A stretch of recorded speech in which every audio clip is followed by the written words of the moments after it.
kebaikan Tuhan. Kita mengingat kebaikan Tuhan yang sudah dikaruniakan, diberikan, dianugerahkan Tuhan kepada kita.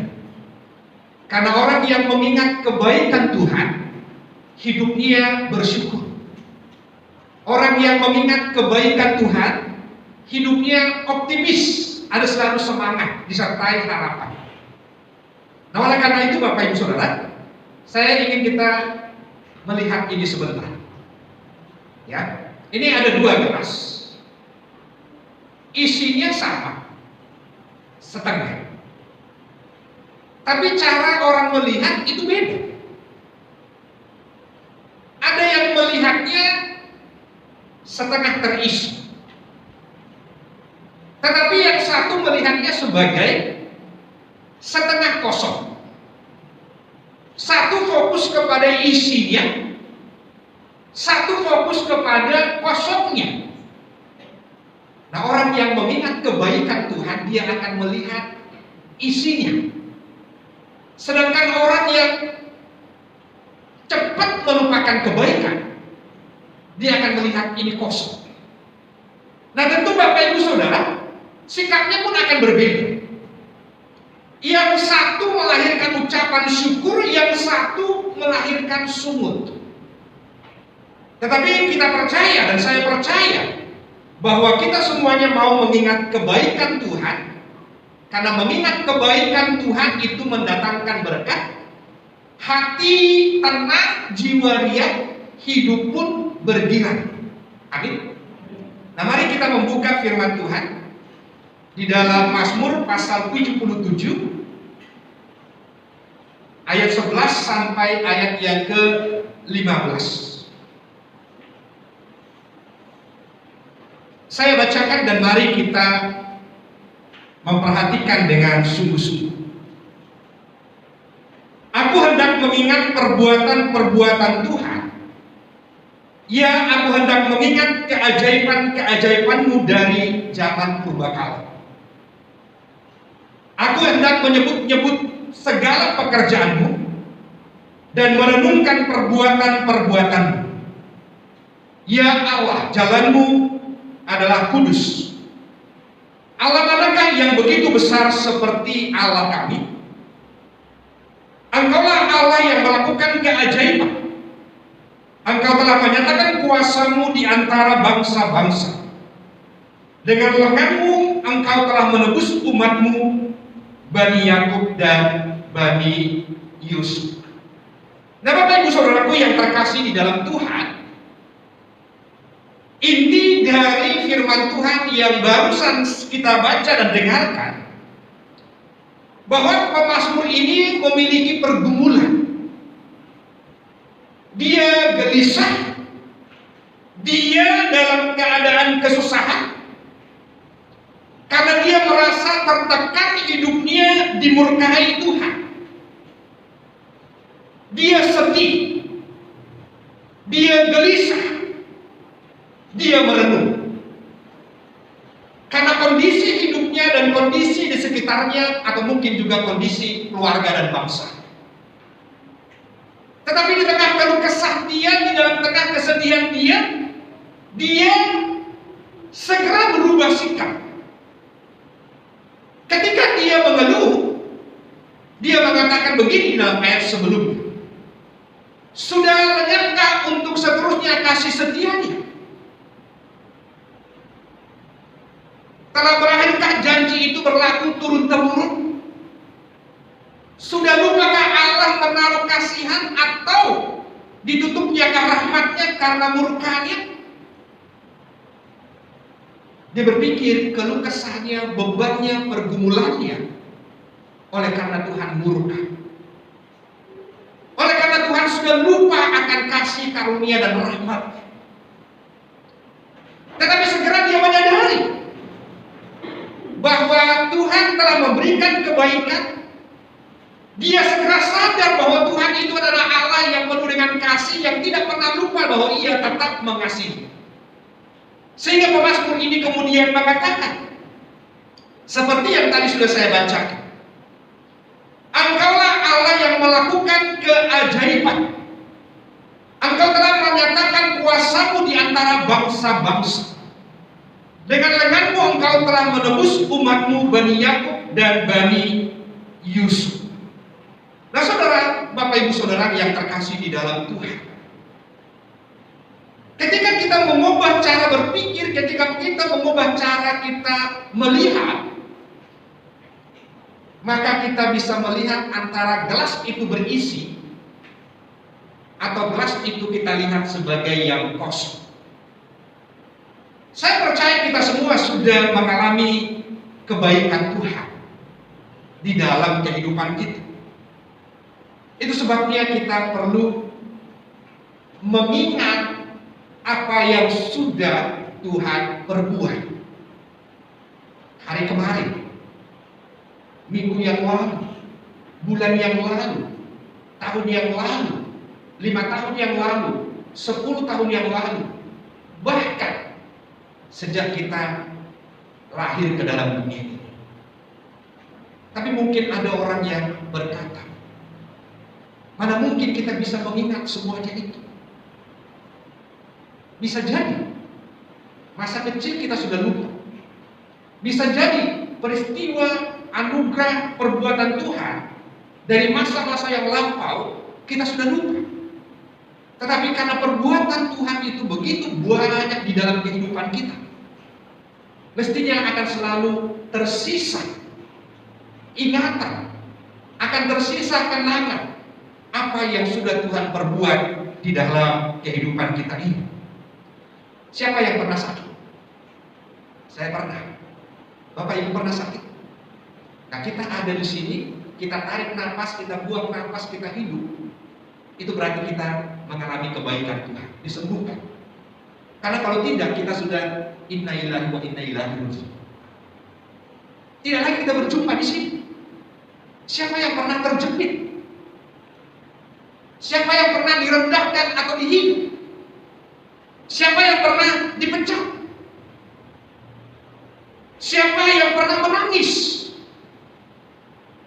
Siapa yang pernah stres dan mengeluh? Tapi semuanya itu kita lalui. Semuanya itu lewat. Itu sebabnya Bapak Ibu Saudara, saya mengatakan bahwa mengingat kebaikan Tuhan itu membuat tegar di masa sukar.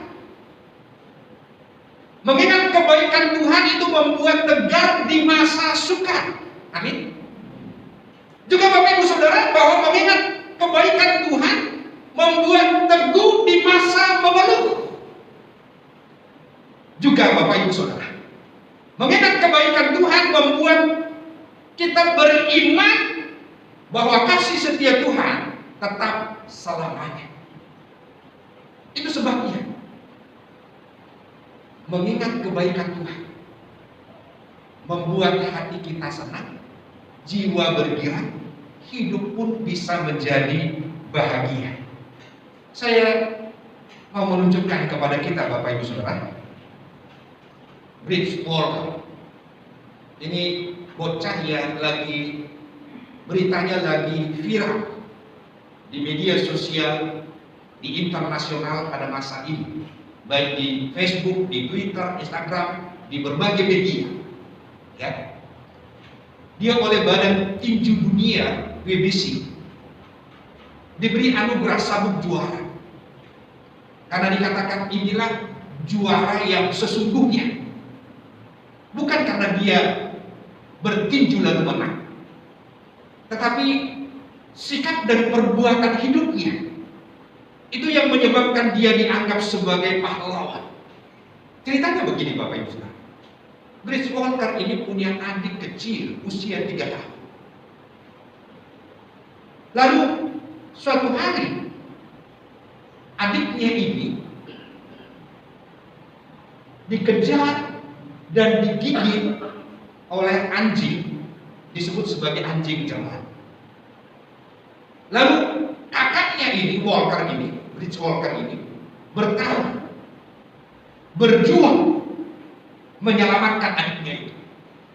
Dia lawan anjing yang menyerang itu. Dan akhirnya adiknya selamat. Tetapi Walker ini babak belur karena melawan anjing yang sedemikian besar. Tapi setelah selesai semuanya itu, dia ditanya, mengapa engkau mau melakukan semuanya itu, dan itu sungguh keadaan yang mengerikan dan menakutkan. Fritz Walker ini mengatakan begini, Bapak Ibu Saudara. Jika ada yang harus mati, biarlah itu aku, kakaknya. Jikalau ada yang harus mati, biarlah itu aku, kakaknya. Fritz Walker ini mendapat 90 jahitan di wajah karena gigitan anjing. Kira-kira Bapak Ibu Saudara, adiknya yang diselamatkan itu apakah akan lupa akan perbuatan baik di mana kakaknya rela bertaruh nyawa untuk menyelamatkan? 10 tahun kemudian, apakah dia akan lupa bahwa kakaknya sudah bertaruh nyawa untuk menyelamatkan? Setiap kali dia lihat jahitan dan bekas jahitan, bekas luka karena 90 jahitan, apakah adiknya itu akan lupa bahwa kakaknya mengalami hal yang demikian bukan karena kakaknya nakal, tapi kakaknya mengalami yang demikian itu oleh karena bertaruh menyelamatkan dia? Nah, Bapak Ibu Saudara, saya hanya mau mengatakan kepada kita begini.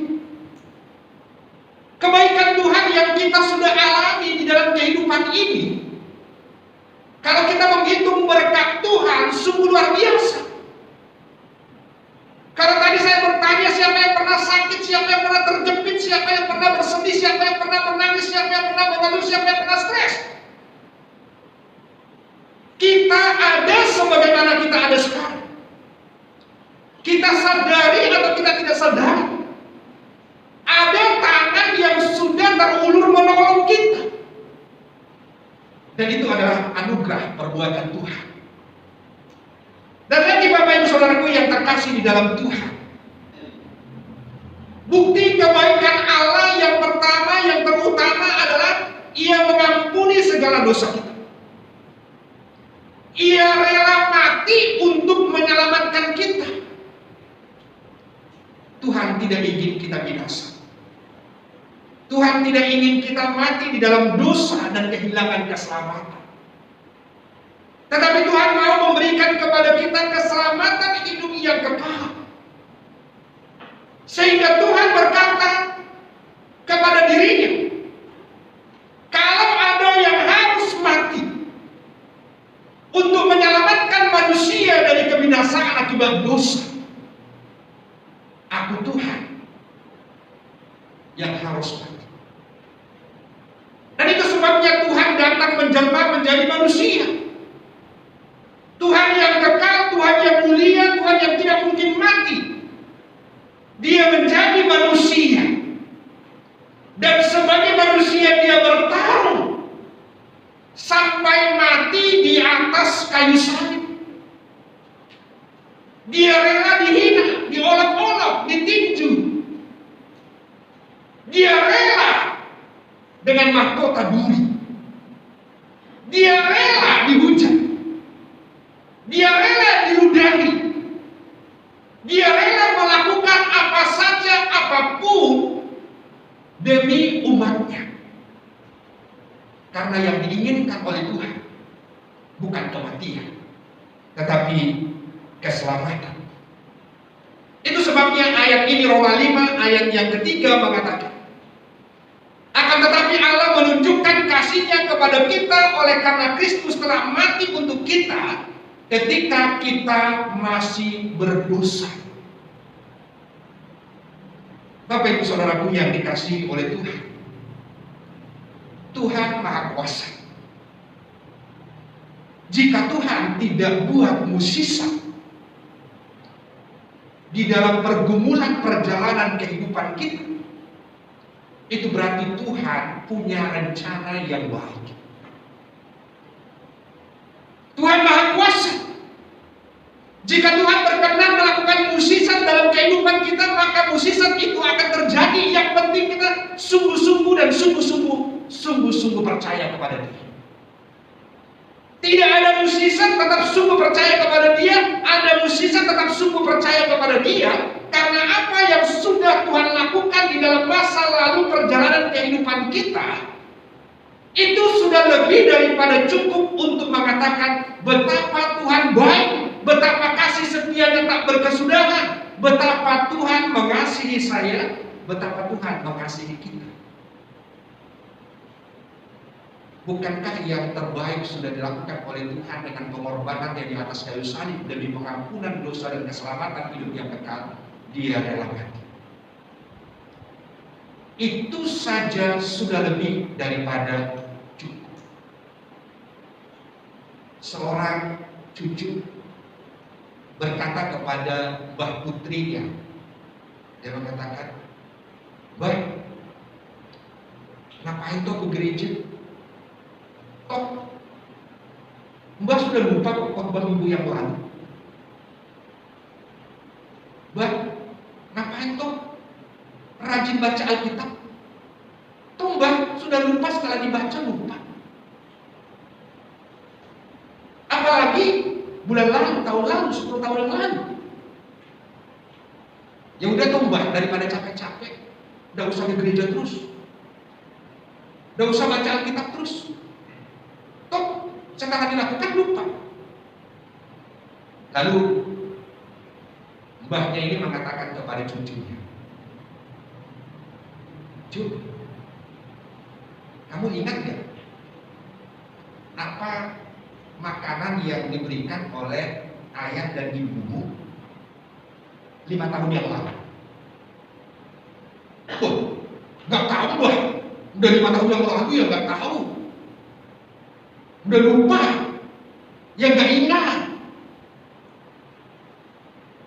Lalu kemudian mbahnya ini mengatakan, "Betul, kira-kira kalau 5 tahun yang lalu kamu tidak dikasih makan oleh ayah dan ibumu, kira-kira kamu bisa besar seperti sekarang nggak? Bisa hidup nggak seperti sekarang? Bisa ngobrol dengan Mbah nggak seperti sekarang?" Ya pasti nggak bisa tuh Mbah, pasti udah mudah mati kalau nggak dikasih makan sama orang tua dulu. Loh, tapi kan kamu sudah lupa apa yang dikasih makanan dulu. Iya lupa, tapi pasti dikasih makan. Nah, apa yang mau saya katakan dengan ini Bapak Ibu Saudara? Bisa jadi kita sudah lupa secara spesifik berkat-berkat yang sudah kita terima. Kalau secara spesifik kita sudah lupa, kita harus mengingat bahwa Tuhan baik sehingga saya ada sebagaimana ada saya sekarang. Itu karena Tuhan yang menolong, Tuhan yang memberkati. Lalu mbahnya itu mengatakan kepada cucunya, "Mbah memang cepat lupa khotbah, baca Alkitab cepat lupa. Tetapi iman Mbah sekarang bisa tetap kuat, Mbah tetap bisa setia, Mbah tetap bisa bersandar kepada Tuhan.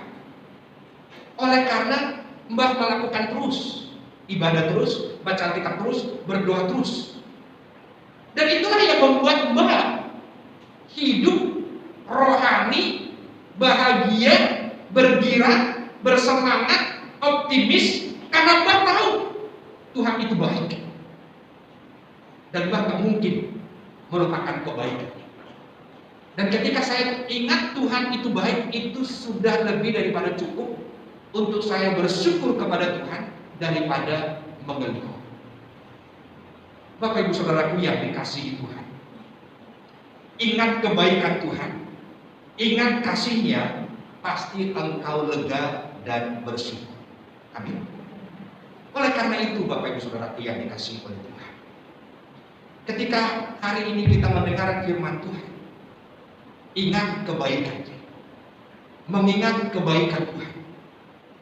Ini adalah waktu untuk kita kadang menoleh ke belakang, sedikit memeriksa ke belakang. Oh iya ya, betapa berat jalan hidup saya. Tapi itu sudah berlalu. Oh iya ya, saya bisa ada sekarang. Saya dulu pernah selamat dari mara bahaya. Oh iya, saya pernah sakit. Tapi sekarang saya hidup. Walaupun kadang-kadang masih lemah. Tapi kalau dulu Tuhan tidak tolong saya tinggal di Kanaan. Namanya saja. Oh iya ya, betapa sulit dulu saya cari pekerjaan. Oh iya, betapa dulu saya mengeluh begitu beratnya kehidupan. Tapi bertahan sampai sekarang. Ada sampai sekarang. Ada berkat yang tak terduga. Ada jalan keluar yang tidak disangka. Ada campur tangan Tuhan yang tidak selalu kita sadari. Ada kebaikan Tuhan yang selalu mengitari kita. Bahkan Bapak Ibu Saudara, kita tidak berpikir kebaikan Tuhan itu sudah ada dalam kehidupan kita. Udara yang kita hirup setiap hari ini, sinar matahari yang kita nikmati setiap hari ini, alam semesta yang diberikan oleh Tuhan dan kita bisa hidup di dalamnya, segala yang kita miliki, segala yang terjadi dalam kehidupan kita, kalau kita melihat dari sudut kebaikan, kita tahu Tuhan bekerja di dalamnya mendatangkan kebaikan. Maka jangan pernah melupakan. Karena orang yang ingat kebaikan Tuhan hidupnya bersyukur. Tapi kalau orang lupa kebaikan, hidupnya mengeluh. Nah, manakah yang berbahagia di dalam hidup? Yang manakah yang bergirang di dalam hidup? Di manakah manakah orang yang optimis penuh harapan dalam hidup? Adalah orang yang bersyukur. Dan syukur muncul ketika mengingat kebaikan. Tetapi Bapak Ibu Saudara, kalau orang mengeluh, orang protes, orang tidak terima keadaan, itu biasanya karena dia segera lupa kebaikan-kebaikan yang sudah dia terima. Tetapi saya percaya, saya Bapak Ibu Saudara, bukanlah kacang yang lupa kulitnya. Amin. Tahu artinya kacang lupa kulitnya? Itu ungkapan dalam bahasa Inggris ya kan? Ya, kacang lupa kulitnya. Kalau bahasa anak mudanya itu berarti Bapak katakan gak tahu diri. Tapi kita adalah orang yang tahu siapa kita. Bahwa kita adalah orang yang mendapat belas kasihan Tuhan. Bahwa kita adalah orang yang mendapat anugerah Tuhan. Bahwa kita adalah orang yang hina yang diangkat menjadi pribadi yang mulia. Bahwa kita adalah orang yang mengalami kematian karena dosa, diubah menjadi orang yang menerima keselamatan hidup yang kekal. Dan semuanya itu oleh karena Kristus mau datang ke dunia, bahkan untuk menggenapkan kasih yang sempurna itu, Kristus rela mati untuk kita. Ingat itu saja sudah lebih daripada cukup untuk kita menjadi orang yang bersyukur kepada Tuhan. Amin. Mari.